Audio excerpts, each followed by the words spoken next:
over a friend's house. This is a Chrysler 300. As you can see, it's a 2.7 liter. The issue she's having is she called me and said her car, she been seeing steam from under the hood and the car is overheating. Now I can assume by looking in the reservoir, it's overheating because it's low on fluid. So what we need to do is verify, not so much verify, but determine why is it overheating or why is it low on fluid. And the number one reason for being low on fluid is possibly a leak. So what I have here, what I want to go over with you guys, again, I think I've covered this before, is the importance of a coolant pressure tester. This is the old model style. I'm sure they have newer models out, but whatever works, whatever you use, just make sure it can get supply pressure to the cooling system, all right? Because that's what we want to do. We want to get up to, I don't know, maybe close to 20 pounds of pressure in the cooling system. You don't want to get in the red. On some gauges, they have like this one. You know, the red is, what is that, 18? Okay, so that's right before the red just stopped pumping. But what I want to do is get this thing under pressure to help find the leak. Now, also you should have coolant, some kind of form of liquid in it. Water, it could be water, it doesn't matter. So you have something to spit out to show you where the leak's at. No sense to pressure testing the system if it doesn't have any kind of coolant in it, because it'd be hard for the leak to show up. All right, so let me get this pumped up and we're gonna look around for leaks.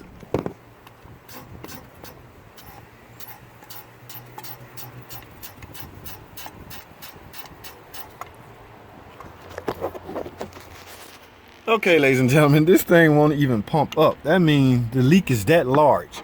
I'll say, okay, so start looking around for the obvious. I think this has been replaced already. So we gotta look around because I can hear a psh as I'm pumping. And what do I have here? Oh, wow. Let me see, get y'all a good view of this. That's it, ladies and gentlemen. This is where all my pressurized leak is going. Okay, this actually goes to the heater core inside. So what we're gonna have to do is simple. Replace this hose assembly. Now from the look of this, it looks like this route to the heater hose or to the heater core, and it comes to the reservoir. What is the other end going? This end right here going, okay, to the pipe under the intake manifold. So what we simply have to do is replace this. Now, remember when I told you about dealing with repairing coolant leaks? Man, when you got a coolant leak, high pressure, if the part itself was not flimsy and just eventually failed over time, okay, this car has over 100,000 miles, so there's a chance this part just failed. Not so much high pressure in the coolant system caused it. Okay, so if you have just say for instance you replace this, a week later it's blown again, that means you should suspect high pressure in the coolant system. Okay, you have problems if that's the case, but this is not the case. This looks like one of those instances where the part just failed. Okay, so what I'm gonna do is go inside and get a new part coolant hose that goes to the heater core and the reservoir and the intake. All right, we're gonna get this replaced. Let's get it, man.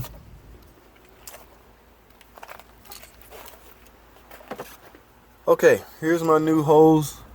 And as you can see, it comes with all the attachment that I mentioned earlier. Here's the long hose that goes to the reservoir. Now, because replacing these is pretty much straightforward, I'm not gonna spend time filming it because I need both of my hands to do the job. Simply unhook the hose, hook in the new clamp, unhook the hose, hook in the new clamp. Pretty straightforward. Okay, so I guess I'll make the main focus of the video on is the importance of pressurizing the system.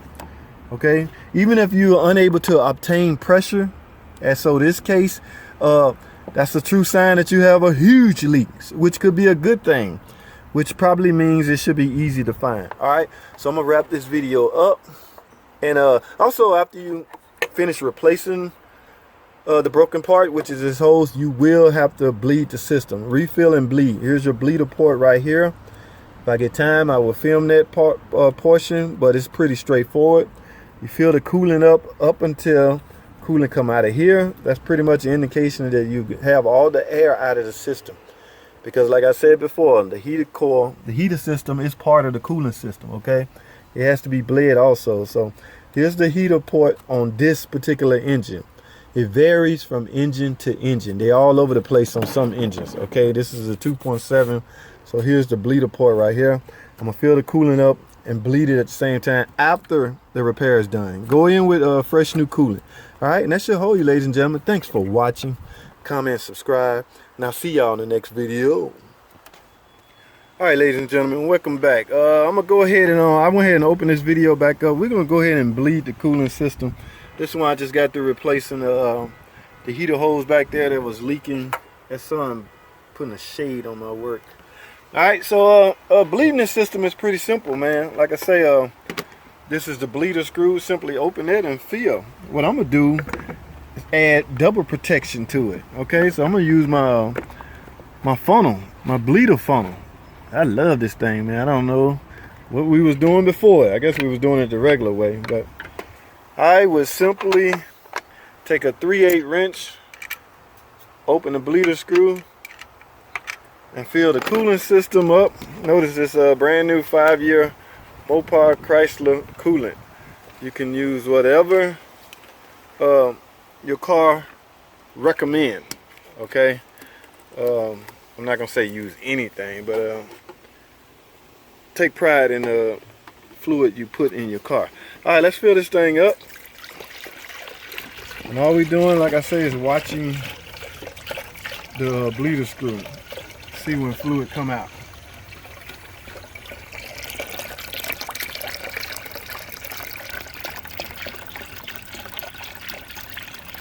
Keep filling it up, keep filling it up.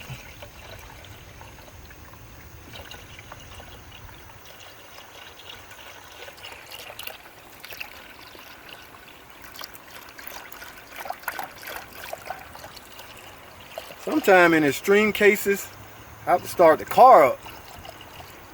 Okay, but we may not have to do that one on this one.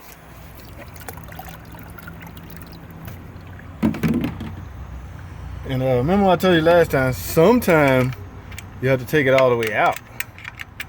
You want all, I can hear it. Shh. Wow, it drunk up all my coolant. Now, I will have to go get another thing of coolant. But y'all get the point. Just fill it up until it come out of here and then tighten it back up. All right, that's all I have, man. Thanks for watching. Comment, subscribe, and I'll see y'all in the next video. But because I have replaced this twice and she's constantly having nagging overheating issue, and I have checked the fan, verified the fan, I bleeded the system, I did everything known to man as far as coolant system. Yes, everything, bleed everything, and the car still overheats at times. Ladies and gentlemen, that is a nagging indication that you are getting exhaust gases inside of your coolant system, or it could be the other way around. You're getting coolant inside the combustion system, and how it's getting in there, you will not know, and you don't know unless you tear it apart.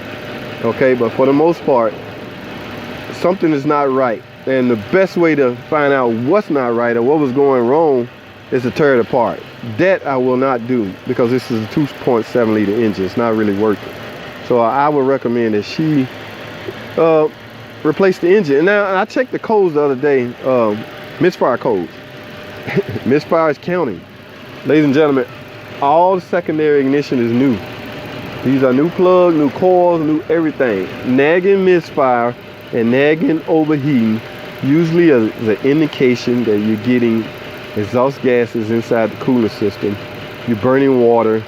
Your car will continue to overheat.